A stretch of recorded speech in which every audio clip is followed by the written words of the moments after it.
Pelgulinna gümnaasiumi 9. ja 12. kunstiklassi õpilaste lõputööde näitus toimub Mulla tänav 7 koolimajas. Huvilistele on näitus avatud 18. jaanuarist kuni 19. veebruarini, tööpäevadel kella 3 kuni kella 7. Näituse tööd leiate nullkorruselt ehk garderoobist ja sööklaisiselt alalt ning esimeselt korruselt, pikast koridorist ja loodusainete koridorist. Lisaks on tööd välja pandud ka teise korruse kunstikoridoris.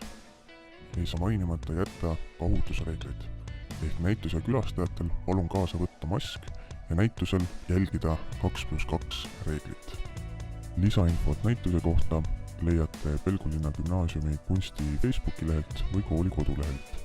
Kes näitusele ei jõua, siis veebruaris avatakse ka Pelgulinna kunsti Instagrami lehel virtuaalnäitus.